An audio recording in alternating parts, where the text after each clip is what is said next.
အားလုံးပဲမင်္ဂလာပါပထမဆုံးဗီဒီယိုမှာပြောတဲ့အတိုင်းပဲကျန်းစာအုပ်ကဘာဦးချန်ကနေဗျာဒိတ်ကျန်းအထိလက်ခံတော်သူတွေတက်တာဖြစ်တဲ့ဆိုတာပြောကြားလိုပါတယ်တမိုင်းဟာ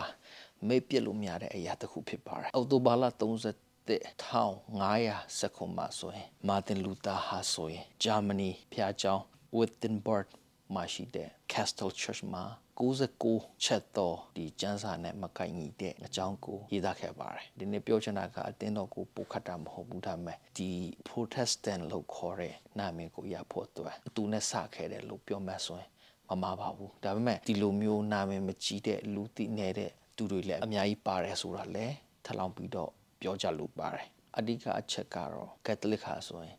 ကျမ်းစာအုပ်ကိုဒီလိုမျိုးတတ်မှတ်ယုံကြည်သူတွေကင်လို့မရတဲ့အချိန်ဖြစ်တယ်။ဘုန်းကြီးတွေပဲကင်ဖတ်ရှုလေ့လာနိုင်တဲ့အချိန်နေရှိပါတယ်။ဒီမာတင်လူသာဆိုရင်လည်းဘုန်းကြီးတစ်ပါးဖြစ်တယ်ဆိုတာကျွန်တော်တို့တမိုင်းရနားလဲသိရှိလို့ရပါတယ်။ကျွန်တော်အနေနဲ့အချက်၅ချက်ကိုတင်ပြလိုပါတယ်။နံပါတ်1ကျမ်းစာအုပ်ပဲဖြစ်ရမယ်။အခြား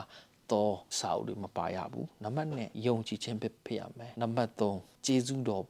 မတပါဆိုတဲ့ကျေးဇူးတော်ပဲဖြစ်ရမယ်။နံပါတ်4တခင်ခရစ်တော်ပဲဖြစ်ရမယ်နံပါတ်5ဖျားထင်သားလင်ဘုံကြီးထိုက်တယ်ဆိုတဲ့ဒီအချက်5ချက်ကိုလည်းမာတင်လူသားနေနဲ့ကြွေးကြော်ခဲ့တဲ့အရာတွေထဲမှာကောင်းလို့မယ်ဆိုရင်ဒီအဓိက5ချက်ဖြစ်တယ်ဆိုတာအားပေးလိုပါတယ် Protestant လို့ခေါ်တဲ့အချိန်အခါမှာဆိုနှစ်ချင်းတော်၎င်းအခြားတင်းတော်ဒီ Roman Catholic နဲ့ခွဲထွက်တဲ့အားလုံးတော့မပြောလို့ဘူးဒါပေမဲ့အမြောက်များစွာသောသူတွေဟာအခုချိန်ထိ Protestant လို့ခေါ်ကြပါတယ်ဒီအချက်ထဲမှာကျွန်တော်တို့ကျမ်းစာအုပ်တာလင်ကျမ်းစာတစ်ခုတိတာလင်ဆိုတဲ့အရာကိုကျွန်တော်တို့